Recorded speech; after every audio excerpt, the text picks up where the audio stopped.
नमस्कार, आदाब, सत श्री अकाल। आज हम बात करेंगे बिहार में जो बढ़ रही है बालू माफियागिरी या माफियाओं की जिस तरीके से हिम्मत बढ़ गई है उसको लेकर के आज हम बात करेंगे। इसी के ऊपर बहुत सारे रिपोर्ट आते रहे हैं, या आज से नहीं सालों साल से ये सब चीज़ चल रहा है। सरकार को सब चीज़ पता है, हमेशा इलेक्ट्रॉनिक मीडिया और प्रिंट मीडिया में ये बातें आती रही है। ये कोई आज कल या 2-4 महीने में ये सुर्खियों में नहीं आया है। ये तकरीबन जो है सालों साल से चल रहा है। 2017 से लेकर के मैं 2020 तक की रिपोर्टिंग दूँ तो आपको समझ में आएगा कि किस तरीके से बालू माफिया की जो हिम्मत बढ़ी हुई है। और ये हिम्मत बढ़ने का कारण कहीं ना कहीं कुछ तो है, कोई तो ऐसी शक्ति उसके पीछे है जिसके यहाँ पे ये धड़ल्ले ये सारा चीज़ करते, उत्खनन जितना भी होता है, काला धंधा जो ये भी कर रहे हैं, तो इसके पीछे कहीं तो कोई कारण है। बताया ये भी जाता है कि सरकार के विभाग, सरकार के लोग और कुछ जो है प्रशासन के लोग इसमें मिले हुए हैं, तभी जा कर के भू माफिया जितने भी हैं सब उनकी हिम्मत जो है सो 7वें आसमान पे है। वो हमेशा महंगी गाड़ी, एक्सयूवी गाड़ी और तमंचे से लैस जाकर के बालू घाट पर बालू का उत्खनन करते हैं। कुछ आपको स्क्रीन पे दिख रहा होगा, इस स्क्रीन पे सारे जितने भी न्यूज़पेपर है, इलेक्ट्रॉनिक मीडिया है, उसने प्रमुखता से ये खबर चलाई थी। और ये मैं 2017 से लेकर के 2020 की मैं बात बता रहा हूँ। इस तरीके से हर एक कुछ हो रहा है। आए दिन बालू माफिया जिस तरीके से काम कर रहे हैं, बालू का खनन कर रहे हैं, उत्खनन कर रहे हैं, इससे किसका लॉस हो रहा है? ये जो है सो बिहार सरकार की जो संपत्ति है, यानी हमारी जो संपत्ति है उसका ये जो सो घाटा हो रहा है। और इस चीज़ को लेकर के सरकार जो है सो जैसे आंख पे पट्टी बांध ली है। इस तरीके से अगर काम चलता रहा तो मुझे नहीं लगता है कि कभी भी इसके ऊपर लगाम कसा जाएगा। तो जाहिर सी बात है कि उनकी हिम्मत जो सो 7वें आसमान पे रहेगी। बालू माफिया को कोई रोक नहीं सकता। और कोई लोग अगर तथ्यों को लेकर के, सबूतों को लेकर के अगर पुलिस के पास जाते हैं और कार्रवाई करने के लिए बोलते हैं तो ये भी सुनने में आता है कि उनके ऊपर ही कार्रवाई कर दी जाती है और लाखों रुपया उनसे ही ठगा जाता है। अब ये बताइए, कोई शिकायत भी करे तो कैसे करे? शिकायत करने वाले के ऊपर ही कार्रवाई हो जाती है और बालू माफिया जो आराम से बेखौफ शाम होते ही धड़ल्ले से ये सब उत्खनन करना शुरू कर देते हैं। सवाल यहाँ पे ये पूछा जाता है, ये वीडियो अगर आप देखेंगे तो समझ में आएगा कि ये आज की वीडियो है, कुछ जो है सो पुरानी वीडियो है। और ये खनन जो हो रहा है बांका में ये सब खनन हो रहा है। हालांकि इससे पूर्व में भी आपने सुना होगा, समाचार पत्रों में आपने सुना होगा, समाचार पत्रों में आपने पढ़ा होगा। आप जो सो इलेक्ट्रॉनिक मीडिया, बहुत सारे जो सो न्यूज़ जो है आपने ये देखी होगी, जो प्रकाशित हुआ था ये सब न्यूज़, तो उसमें ये बताया गया था आरा है, बक्सर है, माजीपुर है, बांका है, बेगूसराय है, इन सारे जगहों पे बालू माफिया की जो सो हिम्मत की दाद देनी पड़ेगी जो 7वें आसमान पे। तो इसकी वजह क्या है, इस सब चीज़ों को समझना बेहद ज़रूरी है कि अब तक सरकार इस पर नकेल कसने में जो सो नाकामयाब रही है। नकेल इसलिए भी नहीं कसा जा रहा है, जैसे मैं पहले ही आपको पूर्व में बता दिया था कि इसमें सरकार के विभाग, सरकारी जो प्रशासन है, सरकार के जो प्रशासन के जो लोग हैं, उनकी जो ढिलाई है, उनकी जो कमज़ोरी है, जिसका फ़ायदा ये बालू माफिया उठा रहे हैं। इतने दिनों से खबर छप रही है, इतने दिनों से सब कुछ बताया जा रहा है। बांका का चंदन नदी बांध, जिसको करोड़ों रुपया के लागत से बनाया गया था, करोड़ों, और बांका के चंदन नदी बांध को ढाने में बालू माफिया कोई कसर नहीं छोड़ रहे हैं। ये भी सरकार को जो है ज्ञात होगा, लेकिन उसके ऊपर कोई कार्रवाई नहीं हो रही है।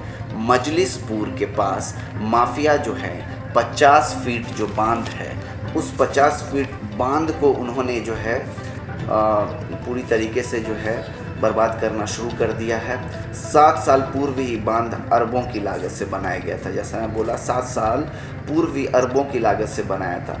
तो ये सब जो मिली भगत है, माफिया है, विभाग के लोग हैं, पुलिस लोग हैं, इनकी गठजोड़ से ही तो ये सब चीज़ उत्खनन इतना हो रहा है। नहीं तो इनकी इतनी हिम्मत कहाँ से आ जाएगी? ये हिम्मत आने की वजह है कि इनके पीछे प्रशासन से लेके विभाग के लोग, सारे लोग मिले हुए हैं, उनकी गठजोड़ से ये सब चीज़ चल रहा है। अगर मैं प्रमुखता से बताऊं तो गोलाहू बालू घाट, वीरमा और वासुदेव बालू घाट, इस पे आप जाएंगे तो शाम से ही धड़ल्ले सब कुछ शुरू हो जाता है। ट्रैक्टर जो है उसकी आवागमन शुरू हो जाती है। वहाँ पे जितने भी जो लोग हैं जो इससे जुड़े हुए हैं, जो बालू माफिया के साथ जुड़े हुए हैं, वो लोग महंगी एक्सयूवी कार में, महंगे बाइक पे और हथियार से लैस होकर के आते हैं और इस तरीके से करते हैं। आस पड़ोस में, आजू बाजू के जो गांव हैं वो भी इससे उनको रात में सोने में परेशानी होती है। वहाँ जो महिलाओं को बाहर निकलने में परेशानी होती है, बाहर अगर कोई शौच के लिए जाना चाहे उसके लिए उनको सोचना पड़ता है, क्योंकि इनका इतना डर, इतना खौफ बैठा हुआ है, इतना खौफज़दा हो जाते हैं शाम होते ही, क्योंकि प्रशासन सुनती नहीं है, प्रशासन भी उनके मिले हुए हैं। और यहाँ पे बात होती है कि बिहार में सुशासन का राज चल रहा है। तो ये कैसा सुशासन है जिसके वजह से जो जनता है वो डरे हुए हैं, खौफ में जी रहे हैं। उनकी जो बालू माफिया की उनकी मनमानी चल रही है, कहीं जो उनके ऊपर रोक नहीं लग रहा है। इसी तरीके से देखा जाए तो बालू माफिया यहाँ गंगा नदी में टापू बनाकर रोशनी के जरिए एक से एक जो है टेक्नोलॉजी के साथ ये सारा चीज़ बालू वहाँ से उठाते हैं और इसको फिर यूपी में या अन्य कहीं प्रदेशों में जो है सो मुनाफे में बेचती है। और ये सारी चीज़ें सरकार के ज्ञात में, प्रशासन के ज्ञात में है। आपको ये भी पता होना चाहिए जो गुप्तेश्वर पांडे पूर्व के डीजीपी थे बिहार के, उनके संदर्भ में उनके इसमें भी ये बात बताई गई थी, लेकिन उन्होंने गाली वाली दिया ने उनको फ़ोन किया था और ये आपको पता होगा, ये मैं अपनी तरफ से नहीं बता रहा हूँ। तो उस पर भड़क गए थे, जबकि उनका काम था इसके ऊपर अंकुश लगाना। लेकिन प्रशासन जिस तरीके से देखा जा रहा है नतमस्तक हो चुकी है, सरकार भी उनके नाकों में जैसे दम कर दिया गया है। तो जब आप यहाँ पे ये सब चीज़ को रोकथाम नहीं कर रहे हैं तो पूरे बिहार में बहुत सारी कानून व्यवस्था, और हालांकि देख रहे हैं कि सरकार का और पुलिस का जो अगर जोर अगर प्रशासन का अगर देखने को मिलता है तो जनता के ऊपर या फिर शिक्षक के ऊपर, ये सारा जो चीज़ है आपको समझ में आ रहा होगा कि मैं क्या बताना चाह रहा हूँ। तो जहाँ पे आपको अंकुश लगाना चाहिए, जहाँ पे आपको काम करना चाहिए, वहाँ पे आप पूरी तरीके से फेल है। सरकार के घटक दल, इससे पूर्व में भी हमने वीडियो में बताया था कि घटक दल के ही लोग शिकायत करते हैं कि यहाँ कोई कानून व्यवस्था नहीं है। तो मैं ये आगे और भी बताना चाह रहा हूँ कि जो ये काला धंधा है, ये काला धंधा पे अंकुश लगाया जा सकता है। ये अंकुश तब लगेगा जब सरकार का मंशा सही है और सिस्टम को चुस्त दुरुस्त किया जाए। लेकिन यहाँ तो पूरा का पूरा ऊपर से लेके नीचे तक की मिली भगत है, उनकी गठजोड़ है, तभी जाकर के ये सब चीज़ हो रहा है। नहीं तो अगर सरकार चाह ले तो एक दिन के अंदर बालू माफिया पे जो है सो कार्रवाई हो सकती है, उनको अंदर किया जा सकता है। और जो बिहार सरकार की जो इतनी जो ये बालू है और जो बालू का जो ये उत्खनन हो रहा है और जो इसका पूरी तरीके से जा रहा है, वो ये राज्य की संपत्ति है। और ये सरकार की भी जो सो कमज़ोरी के वजह से सरकार का ही घाटा हो रहा है, ये हम बताना चाहेंगे। तो मैं प्रमुखता से बताया था कि वीरमा वासुदेव और जो बालू घाट है वहाँ पे धड़ल्ले से सब चीज़ चलता है, ट्रैक्टर की आवागमन होने लगती है। और ये एक जगह की बात नहीं है, हर एक जगह बिहार में पूरा जो प्रमुखता से मैं बताया कि आरा, बक्सर, हाजीपुर, बांका, इन सब जगहों पे जो सो धड़ल्ले से सब काम चल रहा है। तो ये कब रुकेगा? ये हमेशा से प्रकाशित किया जाता रहा है इलेक्ट्रॉनिक मीडिया में, या फिर इसमें भी किया जाता रहा है प्रमुखता से। जागरण है या बहुत ऐसे न्यूज़पेपर हैं, न्यूज़पेपर में सारी बातों को रखा गया, सारे इस चीज़ के बारे में हर एक तथ्यों को लेकर के सामने। लेकिन सरकार अभी भी आंख बंद की। पर इतना ही बताना चाहूँगा कि सरकार अगर चाह ले तो बहुत कुछ कर सकती है, लेकिन क्यों नहीं सरकार कर रही है। और ये मैं अपने तरफ से नहीं बता रहा हूँ, ऐसा नहीं है। ये सारी जितने भी आपको हमने अभी तक वीडियो दिखाई है, ये वीडियो भेजा गया है। और ये वीडियो जो है सो वहाँ के बारे में, वहाँ की स्थिति को दर्शाता है कि किस तरीके से बेखौफ होकर के वो लोग बालू माफिया लोग जो उत्खनन कर रहे हैं। तो इसके ऊपर कार्रवाई कब होगी? सवाल उठता है कि इतने दिनों से सब कुछ चल रहा है, सारे कुछ पता है, हर एक कुछ पता रहते हुए भी उसके ऊपर कार्रवाई नहीं रहा है। सरकार का भी घाटा है, राज्य की संपत्ति जा रही है।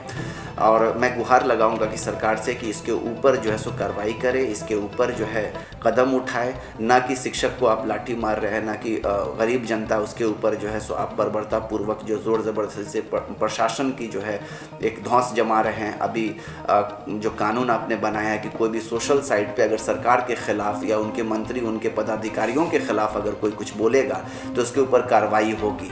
तो इसके ऊपर ये बालू माफिया जो इस तरीके से कर रहे हैं और कानून व्यवस्था को जो सो उंगली दिखा रहे हैं, तो इसके ऊपर क्यों नहीं कार्रवाई होती है? आम जनता के ऊपर तो हो जाती है, शिक्षकों के ऊपर तो हो जाती है। और इसके बारे में कोई आम जनता सोशल साइट पे कुछ रखता है तो उसके ऊपर भी कार्रवाई करने के लिए आपने कानून पारित कर दिया है।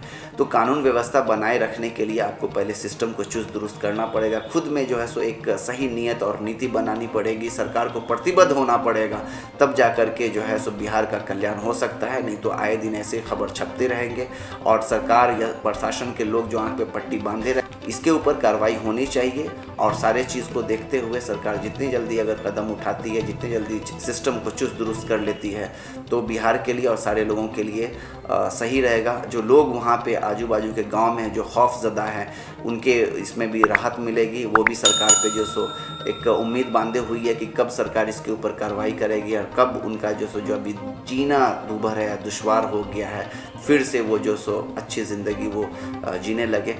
और मैं आगे भी कोई रिपोर्ट लेकर के आऊँगा। आप लोग ऐसे ही बने रहिए, चैनल को सब्सक्राइब कर लीजिए और आने वाले दिनों में बहुत ऐसे चीज़ों को लेकर के मैं आप लोगों के सामने आऊँगा। मेरा बस यही कहना है कि जो एक सही सोच है, जो एक इन्फॉर्मेशन है, वो इन्फॉर्मेटिव वीडियो बना करके वो इन्फॉर्मेशन सारे लोगों तक पहुँचाऊँ।